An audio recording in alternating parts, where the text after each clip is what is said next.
How humans became heroes to rescue a trapped alien. Fleet Jiho Park stared at the flashing alert on her command console.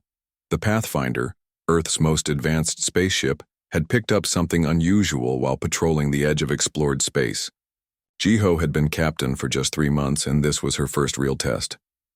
"Captain, we're receiving a signal unlike anything in our database," said Sunmi, her communications officer. Sunmi's fingers moved quickly across the holographic interface. "It's repeating in a pattern that suggests distress." Jiho straightened in her chair. "Can we translate it?" "Working on it now," Sunmi replied. "The signal contains mathematical sequences that provide translation keys. Very advanced." The bridge crew waited in tense silence. Humanity had only achieved faster-than-light travel 5 years ago. They knew other intelligent species existed in the galaxy, but official contact had been limited to cautious diplomatic exchanges. "Translation complete," Sunmi announced. Her eyes widened as she read the message. "Captain, it's an emergency. Distress call from something called the Galactic Confederation 3rd Exploration Fleet. They claim 43 vessels are trapped in a spatial anomaly near the Cerulean Nebula." Taewon, the first officer, looked concerned. "That's only 2 days from our position at maximum speed." "Put the message on screen," Jiho ordered. The main view screen filled with strange symbols that shifted into Korean text as the translation system processed them. "Urgent distress signal. Galactic Confederation. 3rd Exploration Fleet. Trapped in spatial anomaly at coordinates 22745.897, 43 vessels, 12,000 crew, star system unstable, estimated collapse in 30 days. All assistance requested. Send a message to Earth Command," Jiho said. "Request permission to investigate and offer assistance." "Captain," Taewon said quietly, "we're talking about aliens with technology far beyond ours. What could we possibly do to help them?" Jiho met his gaze steadily. "We don't know until we try. That's what exploration is about." The response from Earth Command came 8 hours later, authorizing the mission. The Pathfinder changed course and accelerated toward the coordinates. 2 days later, they arrived at the edge of the anomaly. It appeared as a shimmering distortion in space, approximately 200 kilometers across. Inside, they could see the faint outlines of large vessels, frozen in place like insects in amber.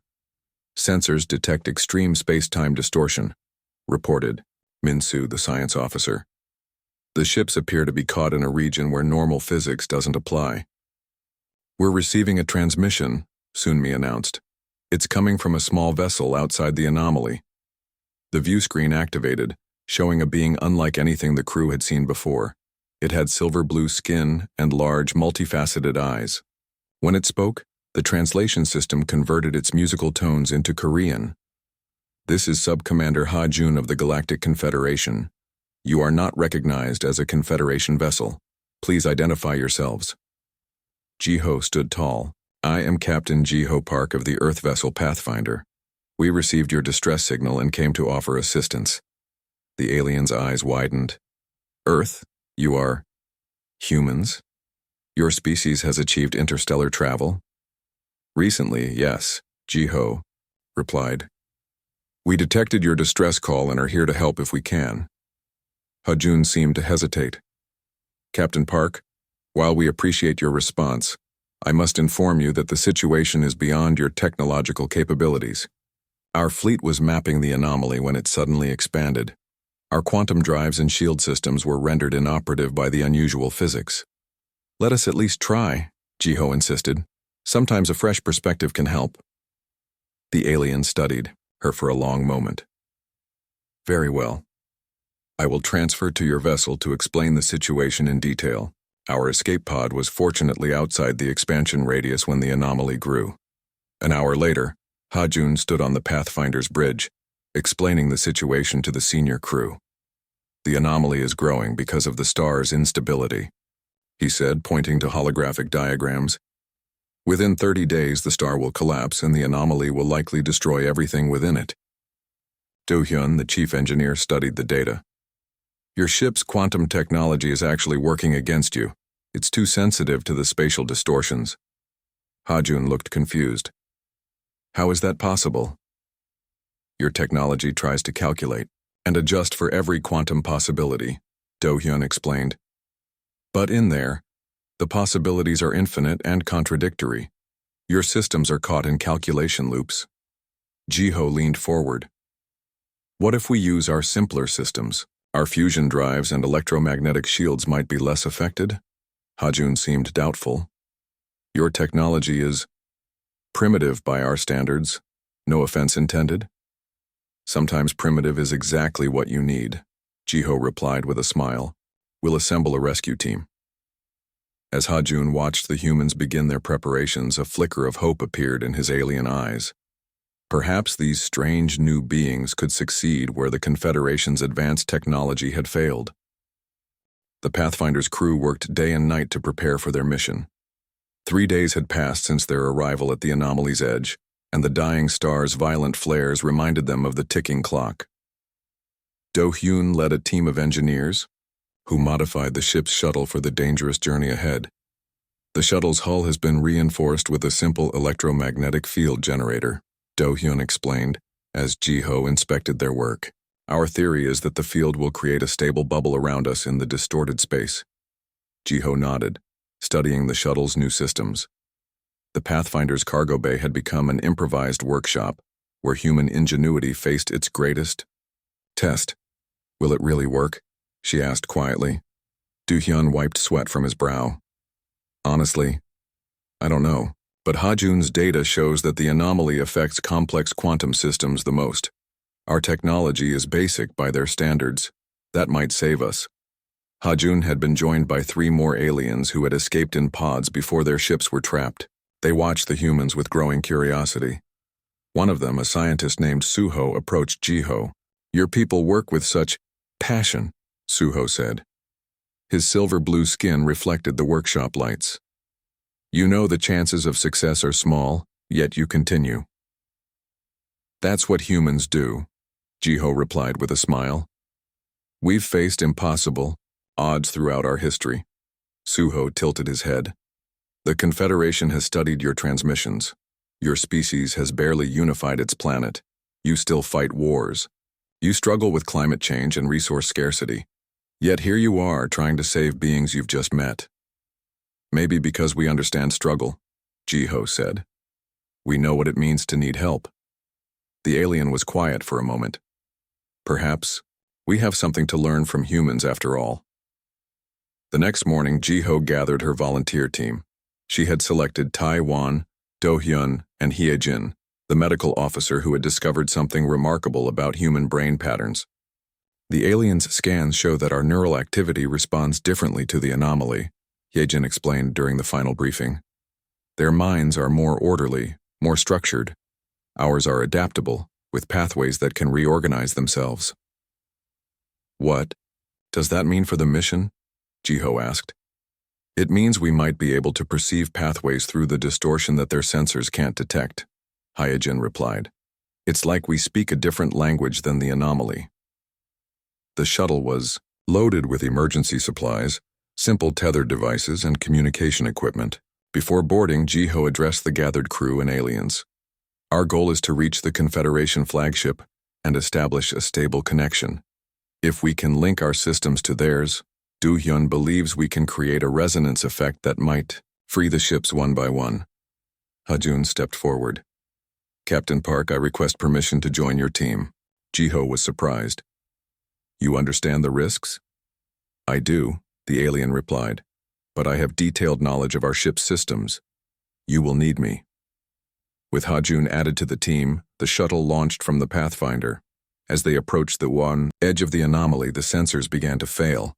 Static filled the communication channels and the navigation system showed conflicting readings. This is it, Ji-ho said. From here, we go on instinct. The shuttle crossed the threshold. Immediately, the crew felt strange sensations. Time seemed to stretch and compress. Colors shifted beyond normal perception. Outside the viewports, space itself appeared to fold and ripple like fabric in the wind. I feel something, Tai-wan said, his eyes half closed. Like patterns in the chaos. I see it too, Jiho replied. Do-hyun, adjust our course 3 degrees. To port. Hajun watched in amazement as the humans navigated by what seemed like pure intuition. The shuttle slipped through invisible corridors in the distorted space-time, avoiding the worst turbulence. Impossible, he whispered. Our best pilots with our most advanced systems could not do this. A massive shockwave from the dying star hit them suddenly. The shuttle spun violently. Warning alarms blared as the hull strained against forces it was never designed to withstand. Stabilizers failing, Do-hyun shouted. We're losing the field. Jiho grabbed the manual controls. Everyone, focus. Picture the path ahead. In that moment of crisis, the human crew's minds seemed to synchronize. They each sensed the same safe passage through the chaotic energy. Jiho's hands moved across the controls, guided by an instinct she couldn't explain. The shuttle steadied.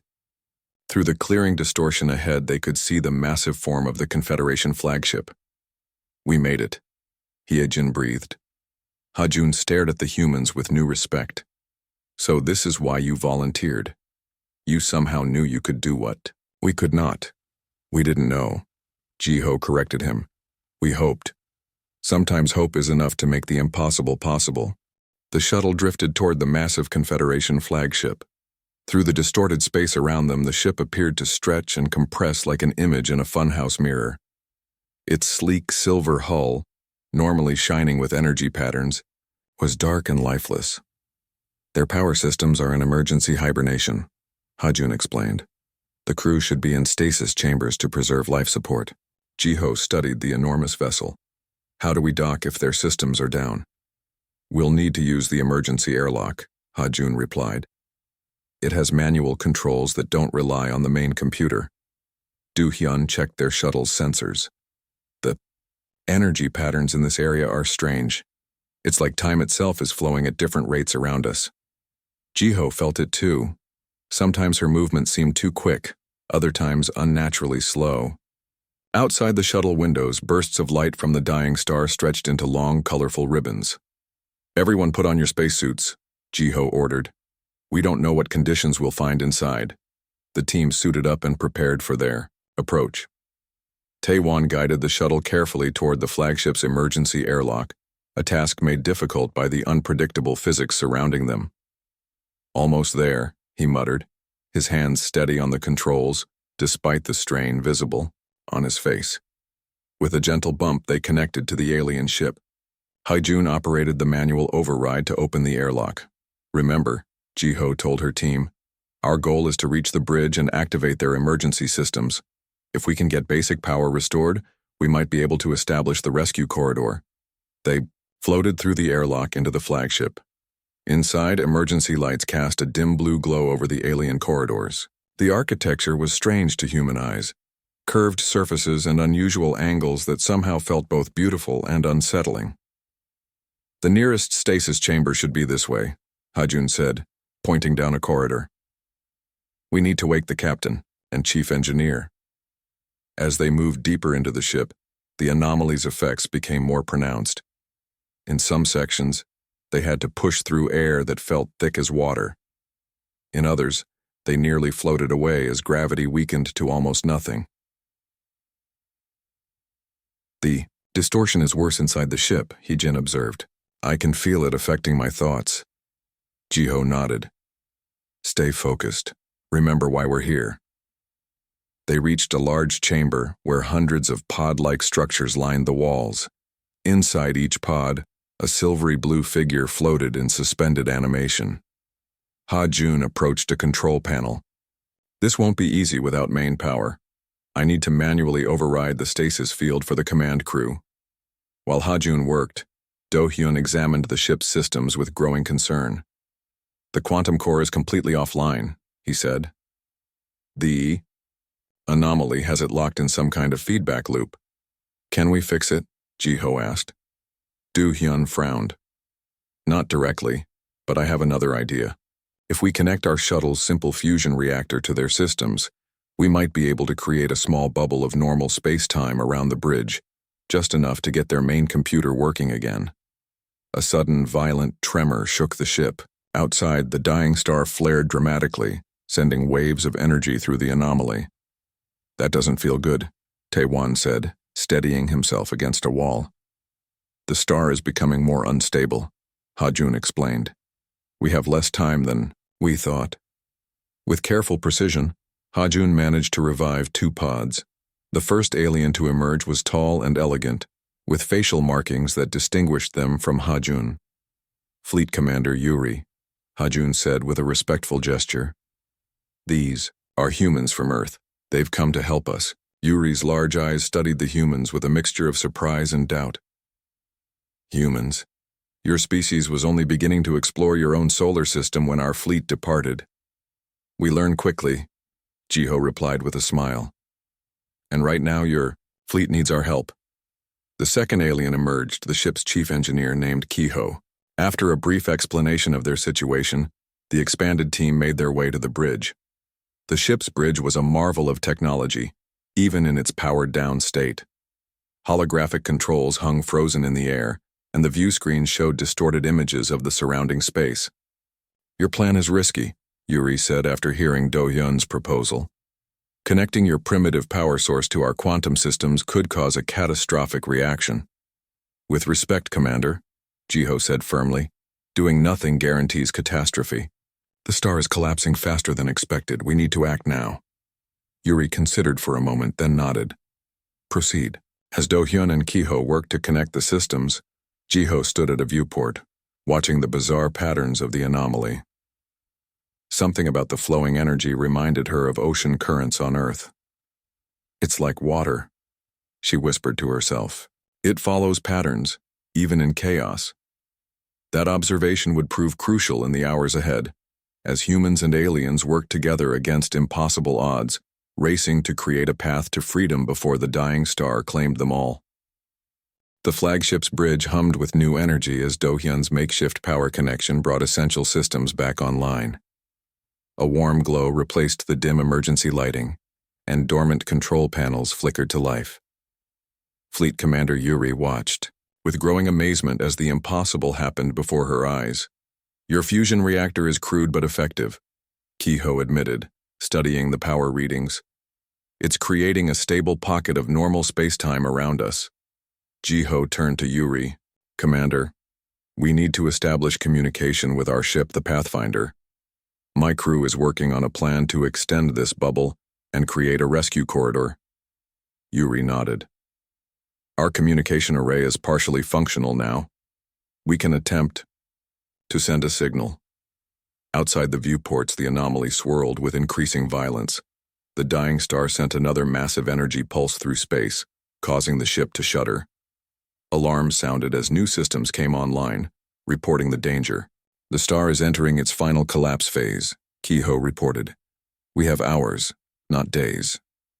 Jiho contacted the Pathfinder, where Min-soo and the remaining crew had been developing their rescue plan. Their faces appeared on the flagship's main screen, expressions tight with concern. Captain, we've analyzed the anomaly patterns, Min-soo said. We think we can create a resonance corridor using our ship's engines. It would temporarily stabilize a path through the distortion. The catch, added Sunmi, is that the Pathfinder would need to maintain position at the center of the most unstable region. The strain on our systems would be extreme. Jiho understood what wasn't being said. You're talking about sacrificing our ship. A heavy silence filled both bridges. The Pathfinder was Earth's most advanced vessel, their home for the past year. Losing it would strand them far from Earth, dependent on alien hospitality. There must be another way, Taewon said. Ha-jun stepped forward. Your people have already risked enough for us. We cannot ask for such a sacrifice. Yuri studied the humans thoughtfully. Why would you even consider this? We were strangers to you days ago. Jiho looked at her crew, seeing determination in their eyes. On Earth, we have a tradition. When someone is in danger, we help, even if we don't know them. It's what gives us our strength. The ship rocked again as another energy wave passed through. Warning lights flashed across Kiho's control panel. 3 ships in the outer ring just lost their stasis systems, Kiho reported. Life support will fail within hours, The decision crystallized in Jiho's mind. Prepare the resonance plan. We'll save everyone we can. Over the next few hours, the combined human and alien team worked to bring more systems online. The human engineers showed remarkable adaptability, finding unconventional solutions to problems that had stumped the Confederation's top minds. It's fascinating, Kiho told Do-hyun as they worked. Your species approaches problems differently. Where we see rigid mathematical patterns, you see possibilities. We evolved on a harsh world, Do-hyun explained. Those who couldn't adapt didn't survive. It's in our nature to find ways around obstacles. As systems came online, they discovered that the human neural patterns had another unexpected advantage. When connected to the ship's sensors through simple interface devices, humans could feel safe paths through the anomaly that the alien technology couldn't detect. It's like we can sense the currents, Hyejin explained as she mapped a potential rescue route. The chaos isn't random to us. It has patterns, like weather or ocean currents on Earth. Yuri gathered her senior officers as they prepared the final plan. The human vessel will generate a resonance field that should stabilize a corridor through the anomaly. Our ships will need to follow exactly in its wake, one by one. And the Pathfinder? Asked one of the alien officers. Jiho answered, quietly. Our ship will hold position until the last vessel is clear. Then our crew will evacuate to your shuttle bays. The plan was set in motion. The Pathfinder moved into position at the heart of the anomaly, its engines modified to create the special resonance field. A shimmering corridor of stable spacetime began to form, extending outward to the flagship. It's working, Kiho exclaimed. The corridor is stable. We can begin evacuating the first ships. As the rescue began, Jiho stood on the flagship's bridge watching the miracle unfold. Human ingenuity, born from countless generations of struggle and adaptation on a single blue planet, was saving an advanced civilization that had traveled between stars for centuries.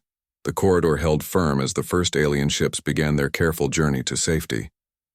The observation deck of the Galactic Confederation headquarters offered a breathtaking view of 3 moons orbiting a ringed gas giant. Jiho stood silently, taking in the alien beauty. 1 month had passed since the rescue of the trapped fleet. All 43 ships had been saved, though the Pathfinder had been lost in the final moments as the corridor collapsed. Captain Park. A gentle voice broke her thoughts. Jiho turned to see Yuri approaching. The fleet commander's silver-blue skin now bore a new marking, a symbol of honor rarely given to non-Confederation citizens. The Council is ready to see you now, Yuri said. Jiho nodded and followed Yuri through the grand hallways of the Confederation's central government building. The architecture was unlike anything on Earth, flowing structures that seemed to defy gravity, made from materials that changed color with the light. Are you nervous? Yuri asked. A little, Jiho admitted. I never expected to be the first human to address the Galactic Council. Yuri's expression softened. You saved thousands of lives, including mine. The Council is eager to express their gratitude. They entered an enormous circular chamber. Hundreds of different alien species filled the seats, their appearances varying, wildly from nearly human-like to utterly foreign. At the center stood a raised platform where 7 senior council members waited. Jiho's remaining crew members were already seated in a special section. Do-hyun gave her an encouraging smile as she took her place on the speaker's platform. The head counselor, a tall being with 4 arms and skin that shimmered like polished metal, raised a hand for silence. Captain Jiho Park of Earth, the counselor began, voice resonating through the chamber. 1 month ago, your vessel responded to a distress call from our 3rd exploration fleet. When you arrived, you found 43 ships trapped in a space-time anomaly that our most advanced technology could not overcome. The counselor paused, looking directly at Jiho. Against all expectations, your crew, representing a species that has only recently achieved faster-than-light travel, succeeded where our best minds failed. You saved 12,437 lives. A murmur of appreciation rippled through the gathered aliens. Moreover, the counselor continued, you sacrificed your own vessel, your link to your homeworld to ensure the safety of others. This level of selflessness has deeply impressed the Confederation. Jiho stepped forward. Counselor, what we did is simply what humans do. Throughout our history, we have faced countless challenges that seemed impossible. We learned to adapt, to find unconventional solutions, to never give up hope. And that, said another council member, is precisely why we have called this special session. The head counselor nodded. Captain Park, the Galactic Confederation has existed for over 4,000 years. In that time, we have encountered many species, but few have demonstrated the unique qualities we observed in humans during this crisis. Holographic displays activated around the chamber, showing recordings of the human crew working alongside aliens to solve problems, navigating the anomaly by intuition and creating the rescue corridor. Your neural patterns allow you to perceive pathways through chaos that our sensors cannot detect. Your problem-solving approaches challenges from angles we would never consider. And your willingness to sacrifice for strangers is remarkable. Jiho listened, surprised by the depth of their analysis. Therefore, the counselor continued, we propose not only to return your crew to Earth with our highest honors, but to offer humanity full membership in the Galactic Confederation, effective immediately. Gasps and murmurs filled the chamber. Such an offer was unprecedented. Most species spent centuries as provisional members before being granted full status. Additionally, the counselor added, we propose establishing a joint Human Confederation research center on Earth, where your unique perspectives can help us solve problems that have baffled our scientists for generations. Jiho felt the weight of the moment. She was being asked to make a decision that would forever change humanity's place in the universe. Counselor, while I cannot speak for all of Earth, I believe we would be honored to join the Confederation. Humans have always looked to the stars with wonder. Now we can explore them together. The chamber erupted in approval. Later that evening, at the formal celebration, Do-hyun approached Jiho with a drink of blue liquid. So, he said with a grin, not bad for a primitive species, huh? Jiho laughed. I think we've redefined primitive for them. Yuri joined them, along with several other alien commanders. Your Earth history speaks of many heroes, she said. Today, all humans have become heroes to us. Jiho looked out at the stars visible through the grand windows. One of them, still distant but now connected by new bonds of friendship, was the sun that warmed Earth. She thought about how humanity's greatest strengths had turned out to be qualities they once saw as weaknesses, their chaotic minds, their stubborn adaptability, their emotional connections to strangers. Sometimes, she reflected, the universe needed not the most advanced technology, but the most human approach,